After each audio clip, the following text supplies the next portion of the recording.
Hello students, welcome to all of you on my YouTube channel Shukla and company. बेटा आज हम लोग class 11th का जनरल एंट्री का क्लास को कंटिन्यू करेंगे। बीच में तबीयत खराब होने की वजह से थोड़ा लंबा ब्रेक हो गया, तो हम पिछली क्लास में आपको याद दिला देते हैं। डिस्काउंट के टॉपिक पे बात कर रहे थे, तो डिस्काउंट आपको याद हो कि हमारा नेचर ऑफ अकाउंट जो था नॉमिनल अकाउंट था, ठीक है। और एक डिस्काउंट टू टाइप्स होते हैं, cash discount and trade discount. Cash discount क्या होता है? जो अर्ली कलेक्शन ऑफ कैश के लिए हमें दिया जाता है, मीन्स जब हम क्रेडिट पे सामान खरीदते हैं या बेचते हैं, हमें जल्दी पैसा मिल जाए, उसके लिए हम कैश डिस्काउंट की बात करते हैं। और ट्रेड डिस्काउंट का जो मेरा मेन मोटिव होता है, वो सेल्स को इंक्रीज करने के लिए होता था कि हमारी बिक्री बढ़ जाए। तो आज हम क्या करने वाले हैं कि पिछली क्लास में क्या किए थे कि कुछ क्वेश्चंस थे कैश डिस्काउंट और ट्रेड डिस्काउंट का सेपरेट अलग अलग हम किए थे। आज उसी टॉपिक को कंटिन्यू करते हुए अब हम फुल फ्लेज में देखेंगे कि अगर कैश डिस्काउंट ट्रेड डिस्काउंट दोनों एक साथ आ जा रहे हैं और क्रेडिट ट्रांजेक्शन में उधार की भी बात हो जा रही है, तो हम कैसे क्वेश्चन को सॉल्व करने वाले हैं, वो पूरा हम कंप्लीट आज टॉपिक देखने जा रहे हैं। हो सकता है आज की क्लास थोड़ा लंबी हो, इसलिए आप लोग पूरा लास्ट तक देखिए, इंपॉर्टेंट टॉपिक है। सबसे पहले हम बात करते हैं कि कैश डिस्काउंट और ट्रेड डिस्काउंट अगर दोनों एक साथ आ रहे हैं तो हमें अमाउंट कैसे कैलकुलेट करना होगा, क्योंकि आपको याद होगा कि हर जर्नल एंट्री में आपके लिए अमाउंट लिखना इंपॉर्टेंट होता है, क्योंकि बिना अमाउंट का आपका अकाउंटिंग कुछ भी नहीं है। तो हमें उस अमाउंट को कैसे फिल करना है वो देखते हैं। पहले कैसे कैलकुलेट करेंगे, तो आते हैं हम करें कि अगर कोई ट्रांजेक्शन आपको मिल रहा है और उसमें कैश डिस्काउंट ट्रेड डिस्काउंट दोनों दिया है, तो क्या स्टेप होना चाहिए आपको देख लो कि आपका फॉर्मूला एक तरह से कर सकते हो। हम करें टोटल अमाउंट, यहाँ पे टोटल अमाउंट की हम बात कर रहे हैं जब, तो ट्रांजेक्शन की अमाउंट है। जैसे हम कह रहे हैं सेल हुआ या परचेज हुआ, कितने का टोटल सेल या परचेज हुआ है उसकी बात हम कर रहे हैं, ट्रांजेक्शन की बात कर रहे हैं। उस अमाउंट को लिखो, इसमें से सबसे पहले आप क्या करो, लेस करो ट्रेड डिस्काउंट। ये आपका आया ट्रेड डिस्काउंट, वो परसेंटेज में दिया रहता है, तो इस अमाउंट का जितना भी दिया होगा ट्रेड डिस्काउंट को परसेंटेज में माइनस कर लो, फिर आपका अमाउंट रिमेनिंग बचेगा, ठीक। एंड इसमें से आप अब क्या करो, इस अमाउंट पे कैलकुलेट करोगे कैश डिस्काउंट। मीन्स अगर हम कह रहे हैं कैश डिस्काउंट आपका 5% दिया, तो 5% इस पे कैलकुलेट होगा, और वो कैश डिस्काउंट को माइनस करने के बाद यहाँ पे आपका नेट अमाउंट आएगा ट्रांजेक्शन का, नेट अमाउंट। फॉर एग्जाम्पल हम मान लेते हैं यहाँ पे मेरा परचेज की बात कर रहा है, 1 लाख रुपए का परचेज हुआ है और बोला कि 10% ट्रेड डिस्काउंट है, तो 10% इसका आप निकालोगे तो आएगा 10,000, माइनस करोगे तो ये आपका आ गया 90,000। इस 90,000 से आप एंट्री करोगे, मान लो ये उधार का है या कर सकते हैं कैश ट्रांजेक्शन का, उसको हम देखेंगे। 90,000 एक मेरे लिए इंपॉर्टेंट। अगर हम बोल रहे हैं यहाँ पे कैश डिस्काउंट मेरा 5% है, तो ये 5% जो है इस 90,000 का कैलकुलेट होगा बेटा, न कि 1 लाख का। तो इसका करोगे तो ये आपका आएगा 4,500, और यहाँ पे आपका अमाउंट माइनस करके आएगा 85,500। ये मेरा क्या हुआ, कैश डिस्काउंट का अमाउंट हो गया। ये मेरा नेट अमाउंट ट्रांजेक्शन का जो हम पेमेंट करेंगे या रिसीव करेंगे, और ये मेरा ट्रांजेक्शन का अमाउंट। मीन्स हमें जो अकाउंटिंग के पॉइंट ऑफ व्यू से इंपॉर्टेंट अमाउंट रहेगा मेरा ये 90,000, 4500 एंड 85,500। ये मेरा फार्मूला हुआ कि कैसे कैलकुलेट करेंगे अगर हमें दोनों साथ में मिल रहे हैं क्वेश्चन में, कि ट्रेड डिस्काउंट कैश डिस्काउंट सब कुछ एक साथ। इससे रिलेटेड हम चल रहे हैं, एक क्वेश्चन लेकर सॉल्व कर लेते हैं कि हम फॉर एग्जाम्पल बात कर लेते हैं। हमने बोला क्या, goods purchase for rupees 1 lakh. हम इसी एग्जाम्पल को कंटिन्यू कर रहे हैं जो यहाँ पे लिए 1 lakh at 10% TD means trade discount and 5% cash discount. अगर ये आपके पास क्वेश्चन आ गया, तब इसकी जनरल एंट्री करने के लिए देखिए हमने क्या किया कि हाँ अमाउंट कैलकुलेट कर लिया पहले से 1 लाख का। तो अब हम क्या बोल रहे हैं कि जनरल एंट्री आप देखो क्या क्या है यहाँ पे। सबसे पहले आपको स्टेप्स ऑफ अगर जनरल एंट्री याद हो, कौन कौन से अकाउंट इफेक्ट होंगे, यहाँ पे याद रखो आपके 3 अकाउंट इफेक्ट होने वाले हैं। तो हमने आपसे पहली क्लास में बोला था कि कई बार ऐसा हो सकता है कि आपके एक ही ट्रांजेक्शन में 3 अकाउंट इफेक्ट होंगे, एटलीस्ट 2 अकाउंट इफेक्ट होंगे। डबल एंट्री सिस्टम मेरा यही बोलता है। अब कौन से अकाउंट इफेक्ट हुआ? पहला मेरा हो रहा है परचेजेस अकाउंट, दूसरा मेरा हो रहा है कैश अकाउंट, तीसरा मेरा है डिस्काउंट रिसीव्ड की। एक कैश डिस्काउंट की बात हो रही बेटा, यहाँ पे ट्रेड डिस्काउंट की जनरल एंट्री नहीं करते। परचेजेस आपका क्या है? एक्सपेंसेस है, नॉमिनल अकाउंट, तो डेबिट और एक्सपेंसेस। कैश आपका क्या है? रियल अकाउंट है, क्रेडिट वाज गोज आउट, एक क्रेडिट होगा। यहाँ डिस्काउंट रिसीव्ड आपके लिए क्या है? प्रॉफिट है, भी नॉमिनल अकाउंट, तो credit all income and gains means ये भी क्रेडिट होगा। अब ये देखो मेरी एंट्री क्या होने वाली है, purchases account debit to cash account to discount received account. अब देखो ट्रेड डिस्काउंट के हम पहले भी बताया बेटा एंट्री नहीं होगी, तो यहाँ परचेजेस में मेरा ए अमाउंट इंपॉर्टेंट है, ए भरा जाएगा, जो हमने बोला था कि हमारे लिए इंपॉर्टेंट है 90,000। कैश हम इतना पे करने वाले हैं 85,500, तो हमारा कैश में आ जाएगा 85,500 का, और 4,500 का डिस्काउंट रिसीव। अब आप देखोगे दोनों साइड का मीन्स डेबिट और क्रेडिट का अमाउंट इक्वल आ रहा है, जो कि हमारा डबल एंट्री सिस्टम एक बोलता है कि हर ट्रांजेक्शन का दो इफेक्ट होगा, एक क्रेडिट होगा, दूसरा डेबिट होगा। तो उसी की वजह से देखो क्रेडिट और डेबिट हो गए, और यहाँ पे हमारे 3 अकाउंट। अब इसी के टॉपिक पे हम और देखने चल रहे हैं कि और हमारे कौन कौन से केसेस हैं, क्या क्या क्वेश्चंस बनते हैं, उस टॉपिक को हम देखने चल रहे हैं।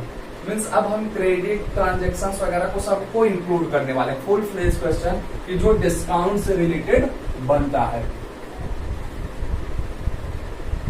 बेटा आप लोग क्लास जब देखते हो तो क्या किया करो, क्लास देखने के बाद नीचे कमेंट बॉक्स में अपना व्यू बता दिया करो कि क्लास समझ में आया कि नहीं आया, या कोई प्रॉब्लम है वो भी कमेंट बॉक्स में पूछा करो जरूर। सब लोग क्लास देख लेते हो लेकिन कमेंट नहीं करते हो, तो अब से काम नहीं होना चाहिए। आपका 2 काम है, क्लास देखो, साथ में उस लाइक बटन और कमेंट बॉक्स में जरूर अपना फीडबैक दो। तो अब नेक्स्ट केस हम देखने चलते हैं। पिछली क्लास में हम 2 केस देखे, तो आज मेरा केस नंबर 3 है, और इस केस का हम 1 by 1 पॉइंट बनाते चलते हैं। केस 3 में क्या है, हमने बोला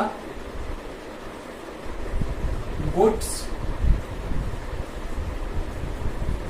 purchased from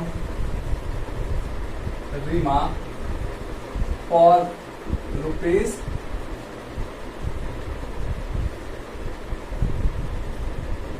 10,000 at 10% TD trade discount, ये बोला। तो अब देखो बेटा यहाँ रीमा क्या नाम आ गया है, कहीं पे नहीं बोला गया कैश ट्रांजेक्शन। तो आप जरा सा रिकॉल करो, ये आपका क्रेडिट ट्रांजेक्शन है, और इसकी एंट्री अगर हम करें तो हमारी एंट्री बनने वाली है परचेजेस अकाउंट डेबिट टू, हम बोले रीमास account.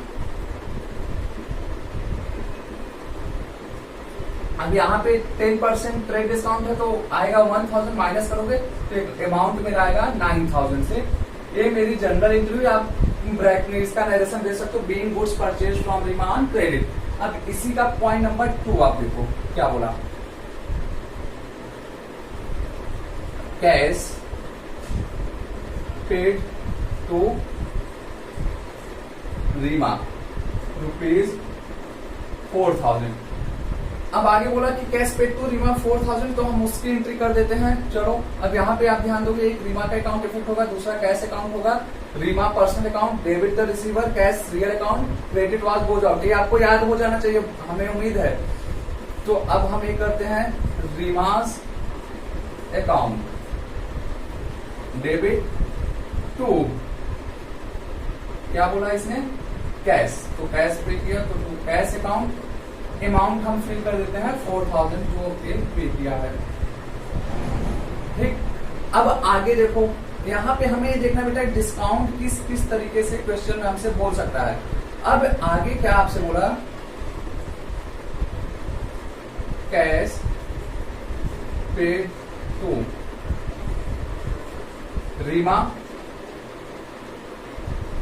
Rupees 4,500 and discount receive ₹500। अब देखो यहाँ पे आपको क्या किया है कि डिस्काउंट का अमाउंट भी बता दिया है, कितना कैश पे किया।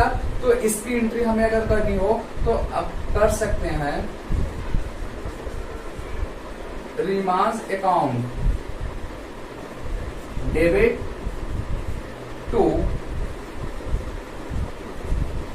Cash account to discount received.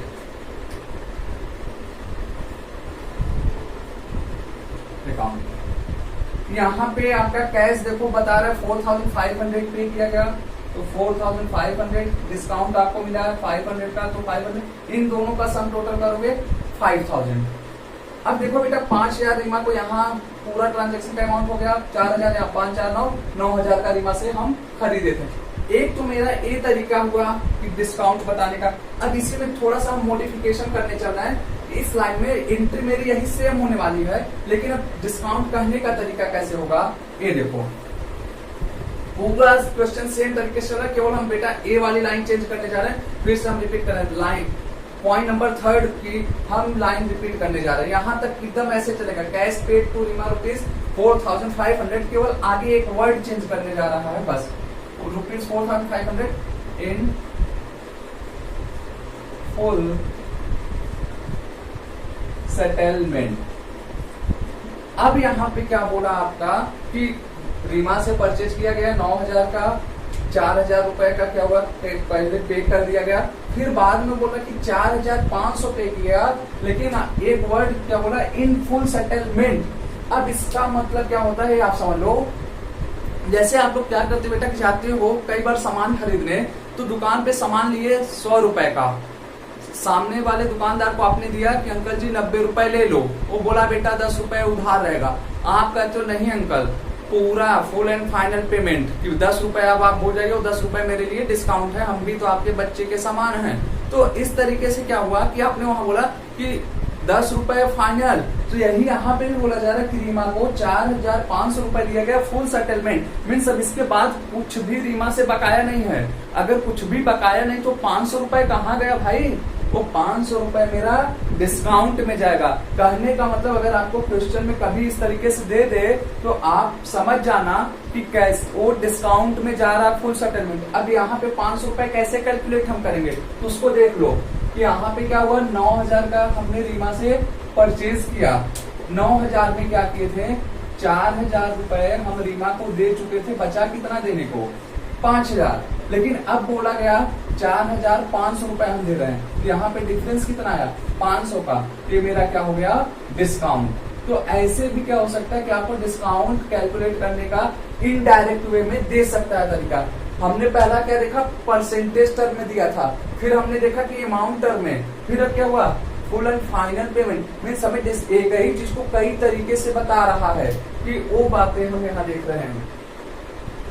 अब इसी चीज को देखो ए एंट्री सेम होगी बेटा, एंट्री में कोई चेंज नहीं होने वाला है, केवल अमाउंट कैलकुलेट कैसे होगा डिस्काउंट का यहाँ पे हमें दिखाना था आपको। तो ये सारी एंट्री आप एकदम एज इट इज करने वाले हो और इसको आप यहाँ पे बनाओगे केस नंबर 4। ये भी ध्यान देना कि केस नंबर 4 में तीनों एंट्री करोगे। लापरवाही जरा से भी नहीं कि कोई क्या करे कि नहीं केयरलेस हो जाए, तो ऐसा ना करे कि एकदम आप इस चीज को जितना अधिक से अधिक सेपरेट वे में क्लियर रहोगे वो आपके लिए बेनिफिट होने वाला है। यहाँ पे अब आगे बोला है cash paid to Reema and discount received 10%। अब देखो बेटा आपको इस क्वेश्चन में हम क्या फिर से चेंज किए हैं और एक केस नंबर अब हम बनाने जा रहे हैं। वो 3rd था 4th, अब केस नंबर आपका बनने जा रहा है 5th। केस नंबर 5th में क्या हो रहा है कि आपसे बोला कि ये सेम चीजें रहने वाली हैं, यहाँ पे चेंज किया cash paid to Reema and discount receive 10%। अभी नहीं बताया रीमा को कितना पे किया गया, तब इसको करने के लिए आपको क्या करना पड़ेगा। तो आप ध्यान से देखो कि हम फिर से वही चीज करने वाले हैं। रीमा से क्या करिए 9,000 का खरीदे, 4,000 रुपए पे किए, बचा कितना था रीमा को देने का? 5,000 रुपए। लेकिन यहाँ पे बोले डिस्काउंट 10% का मिला। अगर इस 5,000 का हम निकाल लें 10%, 500 रुपए, हम रीमा को पे कितना किए होंगे? 4,500। पिछले वाले केस में हमें क्या था? डिस्काउंट निकालना था। यहाँ पे क्या हुआ? हमें अमाउंट निकालना कि कितना पे किए रीमा को एक्चुअल में।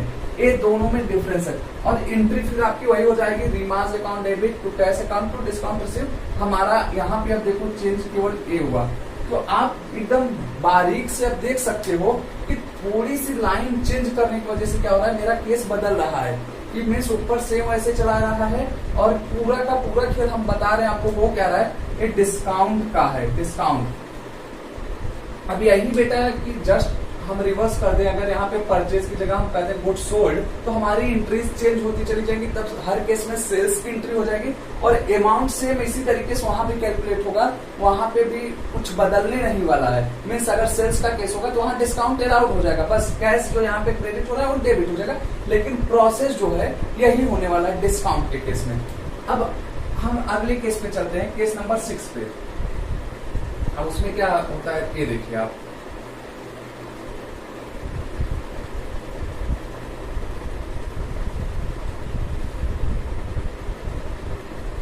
एक एक केस करके हम पूरा क्वेश्चन की बारीकी को देखेंगे। केस नंबर हमने बोला 6, ये आपका थोड़ा सा डिफिकल्ट केस है, यहीं पे थोड़ा सा आप लोग को केयरफुल होना पड़ता है ज्यादा।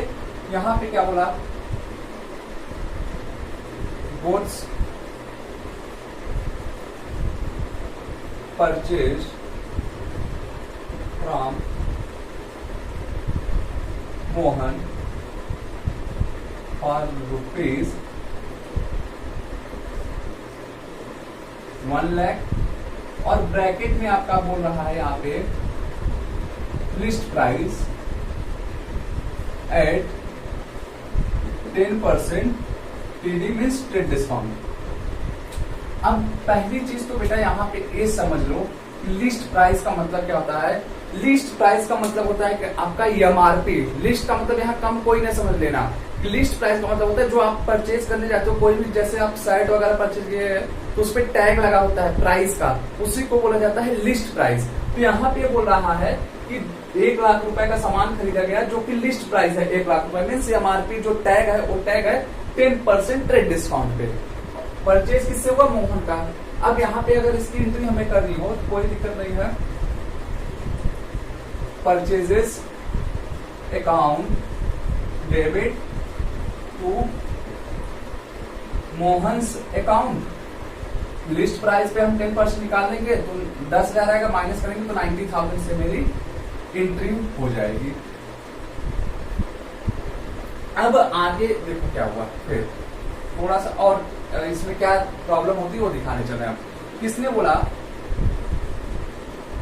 गुड्स रिटर्न टू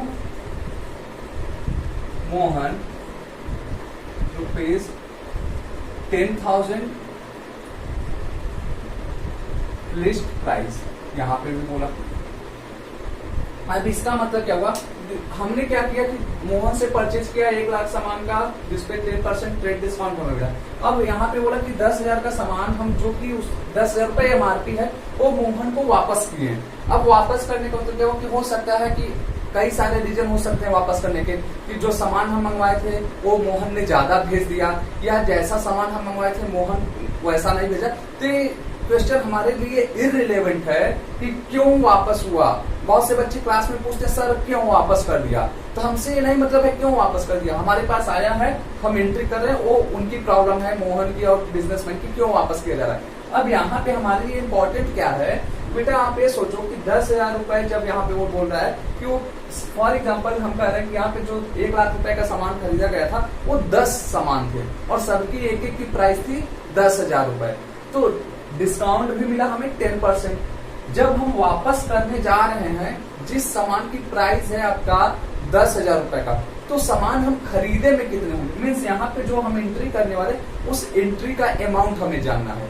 अगर हम कह रहे हैं कि इसी सामान को मोहन से खरीदते समय कितने के खरीदते, 10% डिस्काउंट देता, मीन्स हम कह रहे हैं 10,000 रुपए का सामान है 10% अगर ये डिस्काउंट देता तो 1000 होता, तो मोहन से हम खरीदे कितने का होंगे, 9000 रुपए का। तो अब जब हम यहाँ पे मोहन को सामान वापस कर रहे हैं तो रिटर्न करेंगे तो कितने का अमाउंट हम लिखेंगे, 9000 रुपए। ये यहाँ पे 10,000 रुपए जो दिया है, गलती से भी आप 10,000 रुपए की एंट्री नहीं करेंगे, 9000, क्योंकि ये लिस्ट प्राइस बोला है।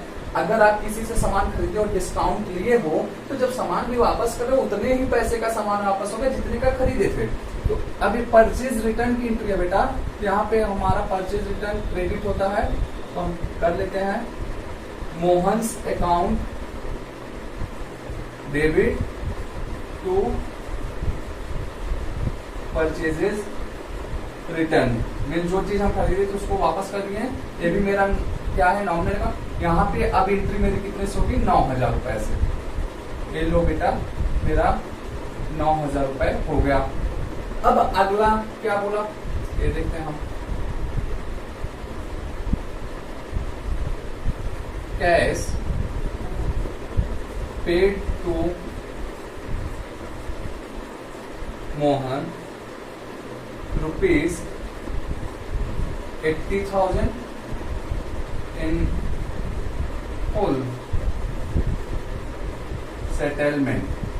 हमसे बोला कि मोहन को क्या किया गया, 80,000 रुपए दिया गया फुल सेटलमेंट में। मीन्स यहाँ पे भी मतलब क्या हो रहा है कि अब इसके बाद मोहन को 1 भी रुपए नहीं दिया जाएगा। तो हमें ये निकालना पड़ेगा कि डिस्काउंट कितना मिला। तो अगर आप ध्यान से देखो, मोहन से हमने क्या किया कि 90,000 रुपए का खरीदा, 9,000 रुपए का सामान क्या किए, मोहन को हम वापस कर चुके हैं। तो हमें मोहन को देना कितना था, 81,000 मीन्स 81,000 रुपए। लेकिन हम दे कितना रहे मोहन को, 80,000 रुपीज। हमने एक्चुअल में पे किया 80,000, तो हमारा डिस्काउंट कितना आया, 1,000 रुपीज का डिस्काउंट आ रहा है। ये हमें यहाँ पे समझने का, इस केस में यही मेरा मोटो है कि डिस्काउंट का अमाउंट कैसे। तो यहाँ पे हमें केवल यहाँ ये पोर्शन पे ध्यान देना था। लिस्ट प्राइस जो अगर दे दिया है तो आप उस अमाउंट को क्या करोगे, स्ट्रेट डिस्काउंट माइनस करोगे लिस्ट प्राइस से, जब भी ऐसे मिलेगा। तो अब हमारी ये एंट्री क्या होने वाली है, ये देख लेते हैं। Mohan's account debit to cash account to discount received account. Cash में आपका बेटा देखो 80,000 रुपए दिया है, दिया गया। 1,000 रुपए आपका डिस्काउंट का, दोनों का टोटल करोगे 81,000। अब यहाँ आप ध्यान दो, 81,000 हो गया, 9,000 दोनों का सम टोटल करोगे 90,000 मीन्स 90,000 का देखो हमने मोहन से परचेज किया था। तो ये मेरा अगला केस हुआ। एक देखो बेटा 6 केस मेरे बने और 6 केस में हमने क्या किया, परचेज की बात किया। तो इसी में क्या करो आप, चेंज कर दो, सेल्स लगा दो, तो एंट्री आपकी चेंज हो जाएगी। हमारा मेन फोकस क्या था डिस्काउंट से रिलेटेड, कि कैसे डिस्काउंट का अमाउंट कैलकुलेट होगा, उस पर फोकस करना था। एंट्री हमें कुछ भी आए। अभी हम यहाँ गुड्स परचेज की बात किए, मान लो हम एसेट्स परचेज कर रहे हैं, संपत्ति का क्रय कर रहे हैं, तो हम वहां पे एसेट्स का फर्नीचर परचेज करते हैं, तो furniture account debit to Mohan, Mohan to बाकी करते चले जाते हैं, सेम एज इट इज। जैसे हमारा कॉन्सेप्ट यही है, कॉन्सेप्ट में कोई चेंजेस नहीं होना चाहिए आपके। तो 6 केस बने टोटल डिस्काउंट का। डिस्काउंट से रिलेटेड टॉपिक खत्म होता है मेरा यहाँ पे। अगर अभी भी किसी को डिस्काउंट के टॉपिक पे कोई भी डाउट होगा तो पूछ सकता है। अगली क्लास जो हम करने वाले बेटा जनरल एंट्री की, वो बहुत ही ज्यादा इंपॉर्टेंट है। उसमें हम स्पेशल जनरल एंट्री सीखेंगे कि जो कि आपके आगे चलकर कंपटीशन के एग्जाम में भी बहुत ही इंपॉर्टेंट रोल प्ले करती हैं, वो एंट्रीज पूछी जाती हैं। तो अगली क्लास में हम कुछ स्पेशल एंट्रीज को देखेंगे और उसी के साथ में क्या करेंगे, जनरल एंट्री के चैप्टर को कोशिश करेंगे अगली क्लास या next to next means 2 class के अंदर हम जनरल एंट्री के चैप्टर को खत्म कर देंगे। तब तक के लिए गुड लक, थैंक यू।